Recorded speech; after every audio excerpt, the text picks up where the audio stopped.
ಜೊತೆಯಲ್ಲಿ ನಾನೇನು ಅವರೇನು ಅವ್ರ ಭಾವನೆಗಳನ್ನು ವ್ಯಕ್ತಪಡಿಸಿದ್ದಾರೆ ಅದನ್ನು ಅವ್ರ ಗಮನಕ್ಕೆ ತರುವಂಥ ಕೆಲಸ ಮಾಡ್ತೀನಿ. ಅವ್ರನ್ನು ವಿಶ್ವಾಸಕ್ಕೆ ತಗೊಳ್ಳೋಕ್ಕೆ ಏನು ಪ್ರಯತ್ನ ಮಾಡಬೇಕು ಎಲ್ಲ ಪ್ರಯತ್ನ ಸರ್. ಡಿ ವಿ ಸದಾನಂದ ಗೌಡರು ಕೂಡ ಎಲ್ಲ ಒಂದು ಕಡೆ ಟಿಕೆಟ್ ಸದಾನಂದ ಗೌಡರು ಇದ್ದಾರೆ, ಅವ್ರ ಹತ್ರ ಕೇಳಿ. ನಾನೀಗ ನಮಗೇನು ಅಂತಂದರೆ ನಾನು ಮುಂಚಿನದಲ್ಲೇ ಹೇಳಿದಂತೆ ಸಿದ್ಧಾಂತಕ್ಕಾಗಿ ಭಾರತೀಯ ಜನತಾ ಪಾರ್ಟಿ ನಾವು ಆರಿಸ್ಕೊಂಡವರು. 88ರಲ್ಲಿ ನಮ್ಮ ಮನೆಯಲ್ಲೂ ನಾನು ಒಬ್ಬಂಟಿಯಾಗಿದ್ದೆ BJP ಆರಿಸ್ಕೊಂಡಾಗ. ಅದನ್ನು 10 ಬಾರಿ ನಾನು ಹೇಳಿದ್ದೀನಿ. ಹಾಗಾಗಿ ಅಂಥ ಎಲ್ಲ ಸಂದರ್ಭಗಳಲ್ಲೂ ನಾವು ಅವತ್ತು ನಮಗೆ ಅಧಿಕಾರ ಮರೀಚಿಕೆ ಆಗಿತ್ತು. ಅಂದರೆ ಒಂದು ಪಂಚಾಯತಿನೂ ಗೆಲ್ಲುವಷ್ಟು ಸಾಮರ್ಥ್ಯ ನಮ್ಗೆ ಇಲ್ಲದೇ ಇದ್ದ ಕಾಲದಲ್ಲಿ ನಾವು BJP ಅಂತ ಆರಿಸ್ಕೊಂಡ್ರೆ ಸಿದ್ಧಾಂತಕ್ಕಾಗಿ. ಇವತ್ತು ದೇಶದಲ್ಲಿ ಒಳ್ಳೆ ಕೆಲಸವನ್ನು ಭಾರತೀಯ ಜನತಾ ಪಾರ್ಟಿ ನರೇಂದ್ರ ಮೋದಿಜಿಯವರ ನೇತೃತ್ವದಲ್ಲಿ ಮಾಡ್ತಾಯಿದ್ದಾರೆ. ವಿಶ್ವದಲ್ಲೇ BJP ಗೌರವ ಸಿಗ್ತಾ ಇದೆ.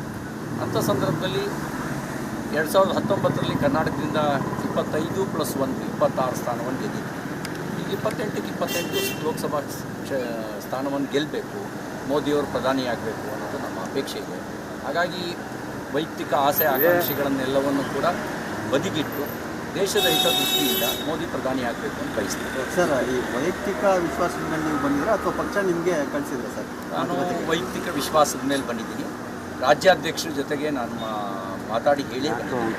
ನಾನು ಈಶ್ವರಪ್ಪನವ್ರ ಜೊತೆ ಮಾತಾಡ್ತೀನಿ ಅಂತ ಹೇಳೇ ಬಂದಿದ್ದೀನಿ. ನನಗೂ ಅವರಿಗೂ ಈಶ್ವರಪ್ಪನವರಿಗೂ ಸುದೀರ್ಘ ಕಾಲದ ಸಂಬಂಧ.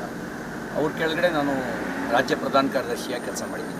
ನನಗೆ ಯೋಗ 5 ಜನ ರಾಜ್ಯಾಧ್ಯಕ್ಷರ ಜೊತೆಗೆ ಪ್ರಧಾನ ಕಾರ್ಯದರ್ಶಿಯಾಗಿ ಕೆಲಸ ಮಾಡುವಂಥ ಅವಕಾಶ ನನಗೆ ಸಿಕ್ಕಿತ್ತು. ಅವ್ರ ಕೆಳಗಡೆ ನಾನು ಕೆಲಸ ಮಾಡಿದ್ದೀನಿ. ಹಾಗಾಗಿ ಆ ಎಲ್ಲ ಸಂಬಂಧಗಳ ಆಧಾರದಲ್ಲಿ ಸಂಬಂಧಗಳನ್ನು ಇಟ್ಕೊಂಡೇನೆ, ಪಕ್ಷದ ಹಿತವನ್ನು ಗಮನದಲ್ಲಿ ಇಟ್ಕೊಂಡೇನೆ ಬಂದಿದ್ದೀನಿ. ಭಾಳ ನಿರೀಕ್ಷೆ ಇಟ್ಕೊಂಡಿದ್ರು ಲೋಕಸಭೆ ಟಿಕೆಟ್ ನಮ್ಮ ಮಗನಿಗೆ ಸಿಗುತ್ತೆ. ನಾನು ಆ ವಿಷಯಗಳನ್ನು ಈಗ ವಿಶ್ಲೇಷಣೆ ಮಾಡೋಕ್ಕೆ ನಾನು ಬಯಸೋದಿಲ್ಲ. ಒಮ್ಮೆ ಸಮಯ ಸರಿದು ಹೋದ ಮೇಲೆ ನಾವು ಮುಂದಿನ ಯೋಚನೆ ಮಾಡಬೇಕು. ಹಾಗಾಗಿ ನಾನು ಅದನ್ನು ಯೋಚನೆ ಮಾಡೋಕ್ಕಾಗಲ್ಲ. ನಮ್ಮ ಮುಂದಿನ ಗುರಿ 28 ಲೋಕಸಭಾ ಕ್ಷೇತ್ರವನ್ನು ಭಾರತೀಯ ಜನತಾ ಪಾರ್ಟಿ ಗೆಲ್ಲಿಸೋದಕ್ಕೆ ನಮ್ಮದೇನಾದ್ರು ಅಳಿಲು ಸೇವೆ ಅವಶ್ಯಕತೆ ಇದ್ದರೆ ಅಳಿಲು ಸೇವೆ ಮಾಡೋದು ಅಷ್ಟೇ. Thank you sir.